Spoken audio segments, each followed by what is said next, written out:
साथियों, आज के लीगल वीडियो के इस सेगमेंट में हम जानेंगे कि what is further investigation. Further investigation का मतलब क्या होता है और ये जो फर्दर इन्वेस्टिगेशन की जाती है, क्या पुलिस या अन्य कोई इन्वेस्टिगेटिंग एजेंसी क्या बिना मजिस्ट्रेट या कोर्ट के आदेश के ये फर्दर इन्वेस्टिगेशन कर सकती है कि वो यहाँ पर किसी मजिस्ट्रेट या कोर्ट की यहाँ परमिशन भी ना ले, ठीक है, परमिशन भी ना ले और यहाँ फर्दर इन्वेस्टिगेशन शुरू कर दे। तो ये भी आज हम इस वीडियो में समझेंगे। तो साथियों, सबसे पहले हमें पता होना चाहिए कि फ़र्दर इन्वेस्टिगेशन कब की जाती है, इसका मतलब क्या है। तो साथियों, क्या होता है, जब पुलिस के द्वारा या जो भी अन्य इन्वेस्टिगेटिंग एजेंसी है, जब उसके द्वारा अपनी इन्वेस्टिगेशन पूरी कर ली जाती है और कोर्ट में चार्जशीट प्रेषित कर दी जाती है या फाइनल रिपोर्ट यहाँ पर कोर्ट में प्रेषित कर दी जाती है, उसके बाद इन्वेस्टिगेटिंग एजेंसी को यहाँ कोई महत्वपूर्ण साक्ष्य मिलता है, ठीक है, कोई नए तथ्य यहाँ मिलते हैं। जैसे कि यहाँ पर जब मामला यहाँ पर बंद कर दिया गया, फाइनल रिपोर्ट यहाँ पर कोर्ट में प्रेषित कर दी गई और तब उसके सामने कोई सीसीटीवी कैमरे की फुटेज यहाँ पर आ गई, उसमें तो यहाँ पर साफ दिखाई दे रहा है कि ऐसे ऐसे जो पूरी कहानी यहाँ पर चल रही थी एफआईआर में वो तो है ही नहीं, यहाँ पर तो दूसरी ही कहानी है। तो यहाँ पर फर्दर इन्वेस्टिगेशन की ज़रूरत पड़ेगी, ठीक है, तो यहाँ फर्दर इन्वेस्टिगेशन करनी पड़ेगी। तो पुलिस उसी मामले में अब क्या करेगी, अब करेगी फर्दर इन्वेस्टिगेशन। इसी तरीके से यदि कोर्ट में चार्जशीट प्रेषित कर दी जाती है, ठीक है, चार्जशीट प्रेषित कर दी जाती है और कोर्ट के समक्ष कुछ नए यहाँ पर साक्ष्य आते हैं और उसमें ये दिखाई देता है कि जो इन्वेस्टिगेशन यहाँ पर की गई थी इसमें तो और लोगों के भी नाम आ रहे हैं, ठीक है, कुछ कहानी यहाँ पर बढ़ती हुई दिखाई दे रही है। तो यहाँ पर फर्दर इन्वेस्टिगेशन की ज़रूरत पड़ेगी, जो पुलिस है या अन्य इन्वेस्टिगेटिंग एजेंसी है उसके द्वारा यहाँ पर फर्दर इन्वेस्टिगेशन की जाएगी। तो साथियों, आप समझ गए कि फ़र्दर इन्वेस्टिगेशन का मतलब क्या है, क्यों की जाती है। अब जो हमारा सेकंड बहुत ही ज़्यादा महत्वपूर्ण क्वेश्चन था कि जो पुलिस है या अन्य कोई इन्वेस्टिगेटिंग एजेंसी है, क्या वो बिना मजिस्ट्रेट के आदेश के या बिना कोर्ट के आदेश के फर्दर इन्वेस्टिगेशन कर सकती है। साथियों, तो इसका उत्तर है जो अभी हाल ही में यहाँ सुप्रीम कोर्ट का ये लेटेस्ट फैसला आया है,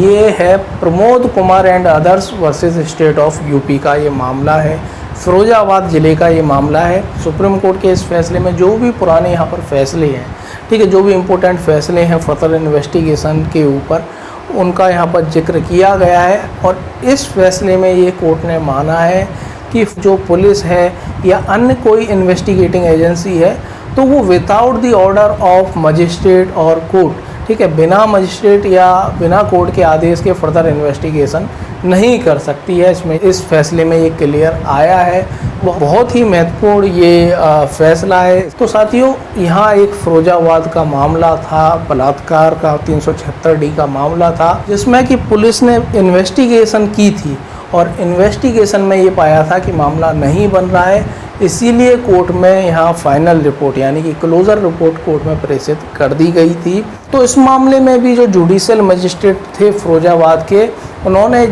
जब ये एफआईआर कोर्ट में प्रेषित की गई तो उन्होंने यहाँ पर जो इन्फॉर्मेंट थे, जो एफआईआर जिन्होंने लिखाई थी, उनको कई बार नोटिस प्रेषित किया गया कि आप इस एफआईआर पर क्या कहना चाहते हैं। कई बार नोटिस भेजा गया, लेकिन यहाँ वो कोर्ट में हाजिर नहीं हुए और ना ही उन्होंने कोई प्रोटेस्ट एप्लीकेशन यहाँ फाइल की। तो साथियों, इसीलिए जो यहाँ जुडिशियल मजिस्ट्रेट थे फिरोजाबाद के, उन्होंने इस एफआईआर को एक्सेप्ट कर लिया, क्योंकि यहाँ जब कई बार नोटिस या इन्फॉर्मेंट को भेजे जाते हैं और वो नहीं हाजिर होता है तो यहाँ एफआईआर को एक्सेप्टेड कर लिया जाता है। इसके बाद क्या होता है, जो यहाँ इन्फॉर्मेंट है जिसने एफआईआर लिखाई थी, वो यहाँ नेशनल ह्यूमन राइट कमीशन के समक्ष एक शिकायत करता है, जिसमें पुलिस की इन्वेस्टिगेशन, ठीक है, जो पुलिस ने इन्वेस्टिगेशन की थी उसमें गंभीर त्रुटियां और अनियमितताएं बताता है कि ठीक से इन्वेस्टिगेशन नहीं की गई थी। नेशनल ह्यूमन राइट कमीशन ने इस शिकायत पत्र पर संज्ञान लिया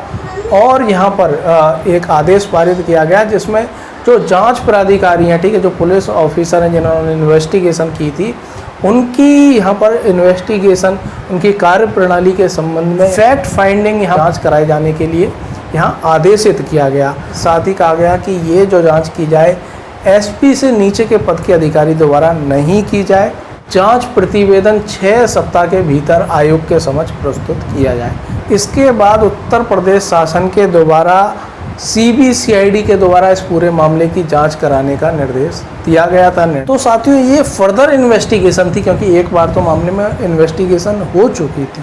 तो साथियों, सवाल यही था, क्योंकि यहाँ पर कोर्ट के आदेश के बिना ही ये इस इन्वेस्टिगेशन को शुरू किया गया था। तो पहले यहाँ हाई कोर्ट के समक्ष इस आदेश को, जो फर्दर इन्वेस्टिगेशन का आदेश था, यहाँ चुनौती दी गई इलाहाबाद हाई कोर्ट के समक्ष, लेकिन वहाँ इस आदेश को बरकरार रखा गया। इसके बाद ये मामला सुप्रीम कोर्ट आया और सुप्रीम कोर्ट ने तमाम यहाँ जजमेंट्स थे, जो भी महत्वपूर्ण जजमेंट थे फर्दर इन्वेस्टिगेशन, उनको देखा और यहाँ इस फैसले में ये निकल के सामने आया कि without the order of magistrate और कोर्ट यहाँ फर्दर इन्वेस्टिगेशन नहीं की जा सकती। तो आप समझ लें साथियों कि मजिस्ट्रेट के आदेश के बिना या कोर्ट के आदेश के बिना फर्दर इन्वेस्टिगेशन नहीं की जा सकती है। ये महत्वपूर्ण बात है।